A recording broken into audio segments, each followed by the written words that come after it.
We're almost to the top of the mountain. Oh my God! Ryan! Film Megan diawali dengan seorang anak bernama Cady mengalami sebuah kecelakaan yang menyebabkan orang tuanya meninggal dunia, sehingga Cady terpaksa harus dirawat oleh bibinya bernama Gemma. Gemma adalah seorang ahli robotik bekerja di sebuah perusahaan mainan berteknologi tinggi. Saat itu, dia dan rekannya sedang mengembangkan sebuah mainan boneka robot yang diberi nama Megan. Dibuat untuk membantu para orang tua dalam merawat anak mereka. Namun ketika Gemma mengetes bonekanya di hadapan bosnya, ada sebuah kesalahan yang membuat eksperimennya harus dihentikan. Waktu itu Gemma dan Cady belum saling mengenal satu sama lain dan masih dalam proses beradaptasi dengan situasi kehidupan masing-masing, di mana Gemma orangnya gila kerja dan tidak punya waktu untuk mengurus Cady dengan baik. Gemma bahkan mendatangkan seorang terapis untuk melihat kondisi perkembangan psikologi Cady, ditakutkan dia masih trauma dengan kecelakaan yang menimpanya. Suatu hari, ketika Cady diizinkan masuk ke ruangan Gemma, tak sengaja dia melihat sebuah robot seukuran manusia yang dimana itu robot buatan Gemma yang digerakkan dengan sensor penggerak. Lalu kemudian Cady pun bilang kepada Gemma, walaupun harganya mahal, kalau dia punya mainan robot seperti itu, maka seumur hidupnya Cady tidak butuh mainan lain. Dari perkataan itu membuat Gemma merasa terdorong untuk melanjutkan kembali pembuatan robot Megan, sampai di mana dia berhasil membuatnya. Ketika waktu pengujian tiba di hadapan bosnya, Gemma meminta Cady untuk langsung berhadapan dengan Megan. Gemma menghidupkan Megan dengan tombol di belakangnya sambil memperkenalkannya pada Cady. Hi Megan. I'm Cady. It's nice to meet you, Cady. Gemma merancang Megan dengan kemampuannya untuk bisa menggambar dan berbicara seperti manusia. Robot Megan bahkan bisa membaca ekspresi wajah dari lawan bicaranya. Dan masih banyak hal lain yang bisa dilakukan Megan, karena Gemma merancangnya supaya persis seperti manusia. Setelah mengamati interaksi Megan dan Cady, bosnya tidak percaya dan kagum dengan ciptaan Gemma. Ia yakin bahwa proyek robot Megan bisa menghasilkan kesuksesan dan berniat akan menunjukkannya pada para dewan. Gemma membawa Megan ke rumahnya untuk tinggal bersama mereka, sekaligus mengamati perkembangan Megan. Setelah diamati, boneka Megan sudah melebihi ekspektasi Gemma. Sejak kedatangannya ke rumah, Megan sudah banyak membantu menggantikan tugas sebagai orang tua dan menjadi sahabatnya Cady. Namun, ada satu hal yang tidak disadari oleh Gemma, bahwa robot Megan bisa mempelajari tentang benda-benda yang ada di sekelilingnya. Saat itu, dia sedang mengamati Cady yang sedang bermain panah-panahan. Cady bertanya, "Apakah kamu melihat anak panahku yang satunya lagi?" Kemudian, Megan pun melihat sekitarnya dan menemukan anak panah itu berada di dekat sebuah lubang pagar, sebuah akses masuk keluar anjing tetangga sebelah. Ketika Megan mencoba untuk mengambilkannya, tiba-tiba dia ditarik oleh anjing tetangga itu dan dicakar-cakar. Cady mencoba untuk menolongnya dan memanggil Gemma, namun Cady mendapatkan luka gigitan di bagian tangannya. Gemma memperingatkan tetangganya itu supaya menjaga anjingnya, namun tetangganya bilang, itu bukan salah anjingnya, melainkan anak-anak itu yang main dekat lubangnya, dan malah menyuruh Gemma untuk menutup lubangnya sendiri.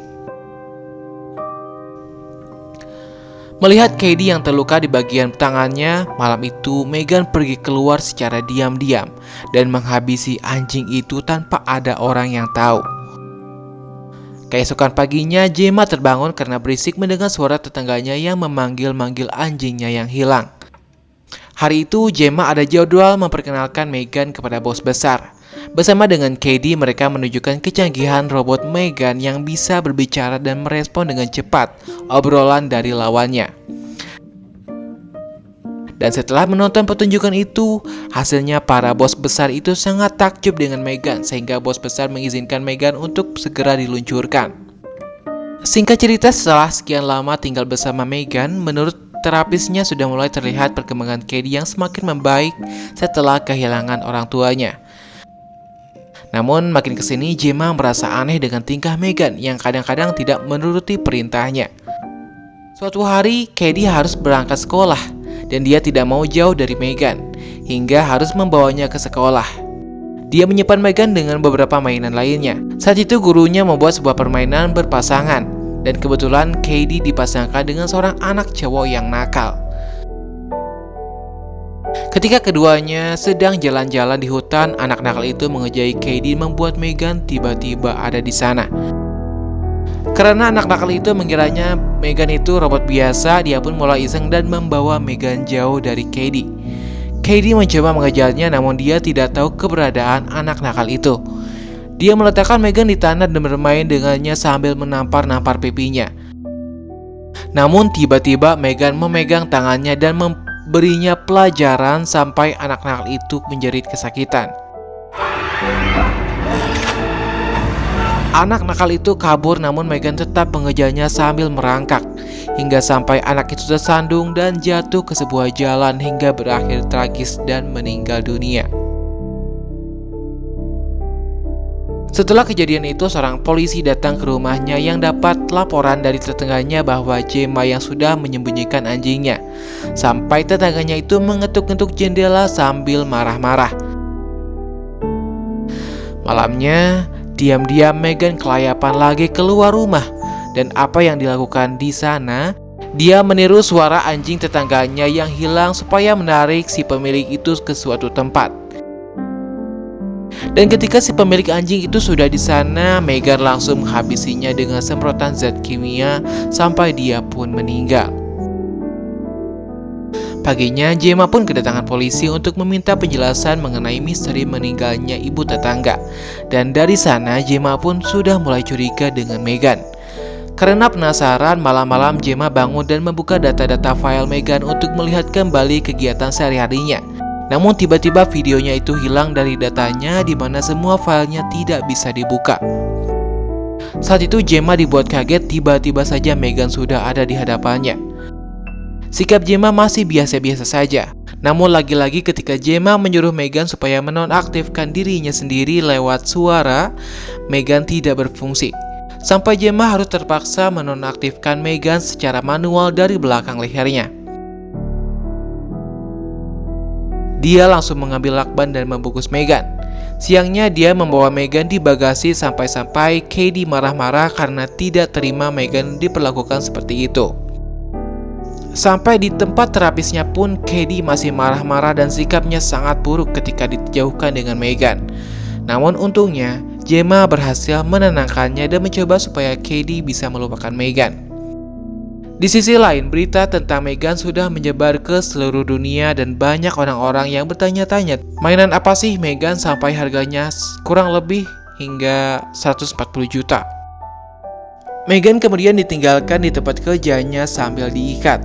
Namun setelah Gemma pergi, kedua teman kerja Gemma merasa ada hal aneh dengan robot Megan yang sudah tidak aktif. Salah seorang dari mereka kemudian membuka beberapa ikatannya untuk memastikan apakah masih aktif atau tidak. Namun, apa yang dialami oleh teman Gemma ini cukup mengejutkan, di mana dia mendapati Megan yang masih aktif entah bagaimana bisa, dan Megan hampir menghabisinya dan berhasil membakar tempat itu.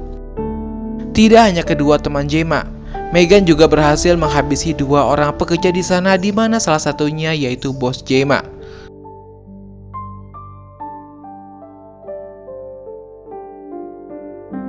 Megan kemudian mencuri mobil yang ada di sana. Tanpa membutuhkan kunci, Megan bisa mengendalikan alat-alat elektronik tanpa menyentuhnya untuk pergi menyusul Gemma ke rumah.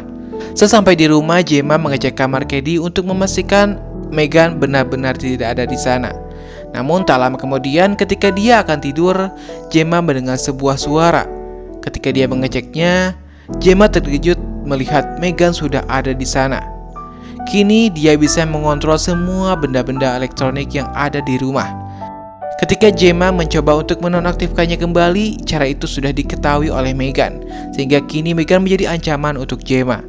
Namun, tak lama kemudian, Katie terbangun dan memanggil-manggil Gemma. Pintarnya Megan, dia menirukan suara Gemma supaya Katie tidak masuk ke sana.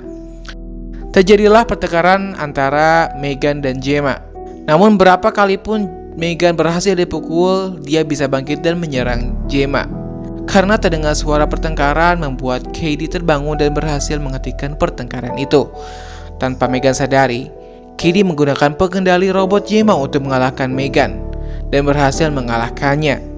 Namun walaupun bagian kakinya sudah hilang, Megan masih bisa bangkit dan menyerang Katie, dan berakhir di mana Gemma memukulnya dengan keras dan menghancurkan otaknya sekaligus. Kini Megan sudah nonaktif sepenuhnya. Namun di akhir cerita sebenarnya Megan masih di sana. Dia berhasil mengambil alih salah satu kamera. Dan sampai di sini film pun berakhir.